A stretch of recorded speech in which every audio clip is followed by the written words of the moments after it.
Hello everyone, my name is Kyle Van Schoonhoven, and I thought I would make a video to explain what this GoFundMe is for and how you can help.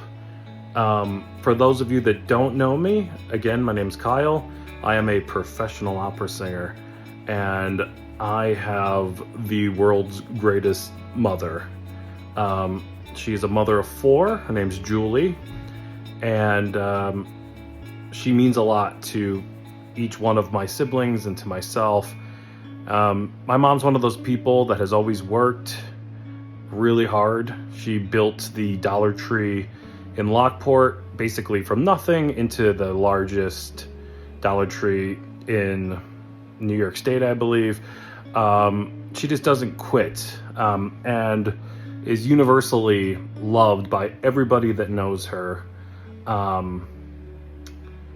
And is always there, you know, like I remember when I was a kid, there was a person without a home that was walking around in front of the supermarket in Lockport, and we didn't always have the most money growing up, but we went through the Boston Market drive-through, and she bought this guy like a $14 like turkey sub that looked delicious, by the way, but she just handed it to the guy, and you know, she always finds a way to put other people first.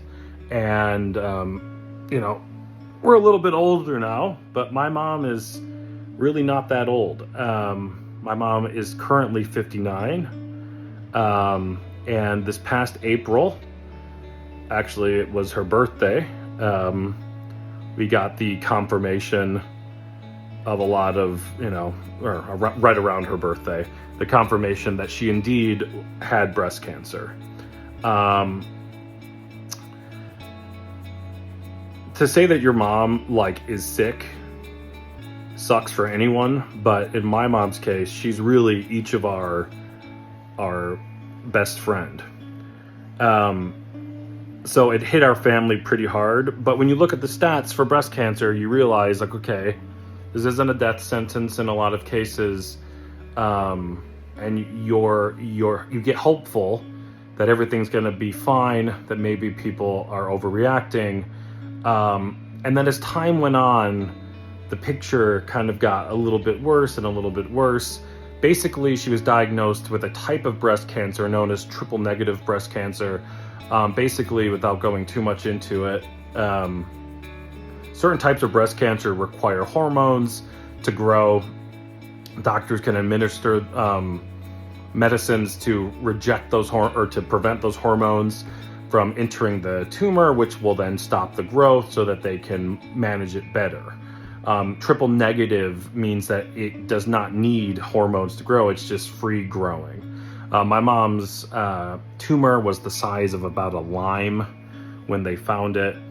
But they did find it, and it was like an advanced stage 2, which out of 4 stages, it could have been worse, could have been better.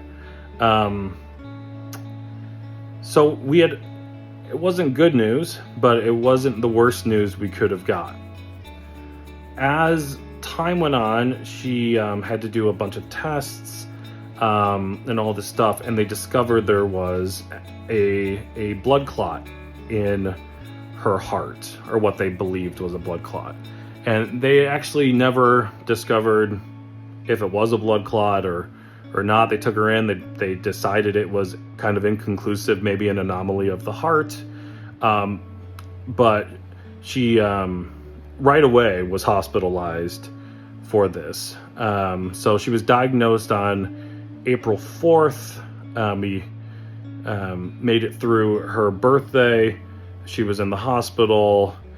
She had her Metaport put in, which is basically a valve that sticks in your chest that the doctors can administer chemotherapy through, which is really the only medical, as opposed to surgical treatment, apart from immunotherapy, that is available for triple-negative breast cancer. More are being developed, but this is the basic thing, which is basically 6 months of chemo, followed by surgery, followed by 6 months of immunotherapy.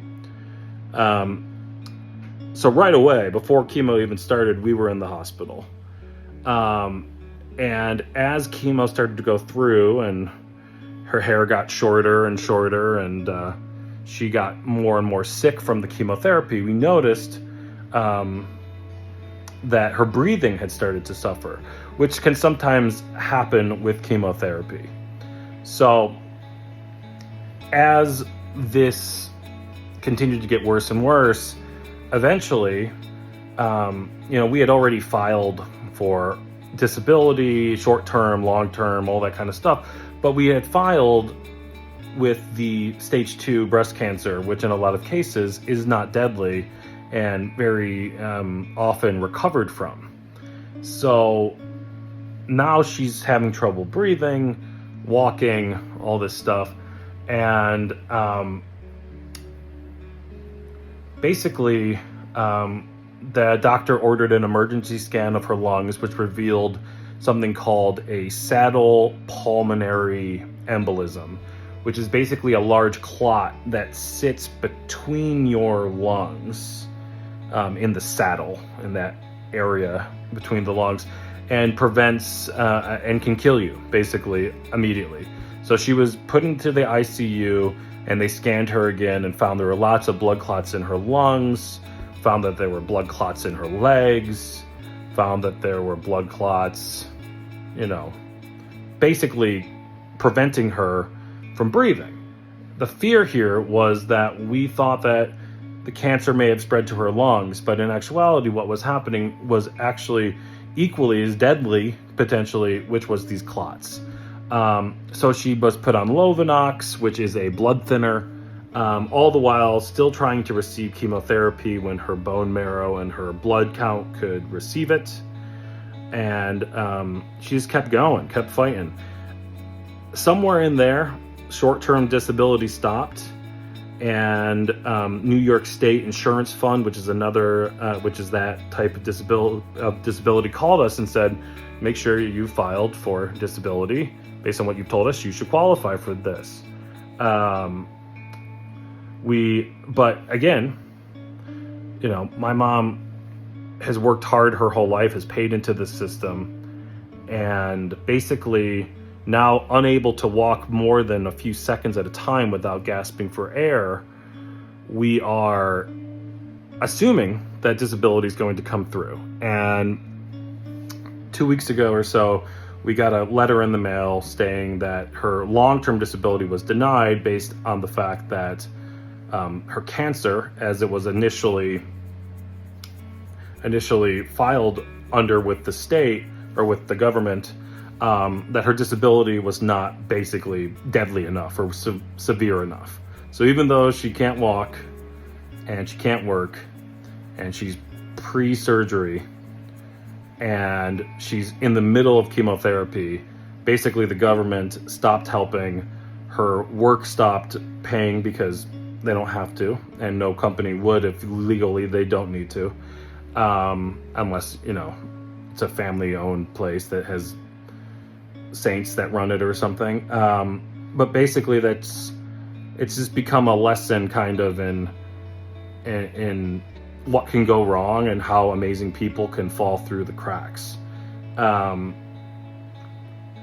mom has worked her whole life to help us, her 4 kids, as much as she can, and to stay in her house. That was always the goal. When this started, she was always talked about that she was afraid she was going to lose her hair and lose her house. And she did lose her hair, but we're trying to keep her in her house. Her surgery, as of now, is scheduled for the beginning of December. It'll be hopefully, if all goes as planned based on her blood work and stuff, it'll be a double mastectomy to try to prevent this cancer from spreading or coming back. The reality is, though, that her chemotherapy did not work incredibly well. So the tumor that was there, when they scanned again, had shrunk a little, but not even remotely as much as they had hoped for. This type of cancer recurs very often, and likely this cancer will be a lifetime battle, not a short-term battle. We're hopeful that she is going to beat this. We pray about it. We talk about it as a family. We joke about it with her. I mean, I haven't seen her cry. She's a tough lady. You know, she really just keeps going and is more concerned about how this is affecting us. But at the end of the day, when you're literally making $150 a month in food stamps that you've never been on in your life as a result of, you know, basically being forgotten by the government, and you have thousands of dollars of bills every month, with no income coming in because the disability was denied, even though you can't walk from room to room. We just needed help. This is going to be a long-term thing. We know that GoFundMe can't fund her for the rest of her life, and my brothers and my sister, who have more conventional non-opera singing jobs, have been financially incredible in helping her, you know, get groceries, helping her with bills. Sarah and I have helped where we can, but we're always traveling and not very liquid, if you know what I mean.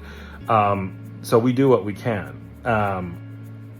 If you can help this amazing lady, it would mean the world, because she means the world to us. I know this is an incredibly long video.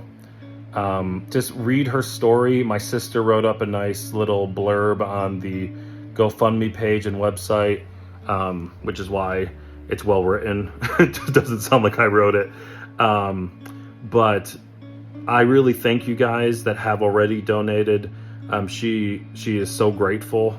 Before I started this, she was afraid that no one was going to donate, because she's convinced herself that she's basically not very important to most people, when in actuality she's the most important to most people.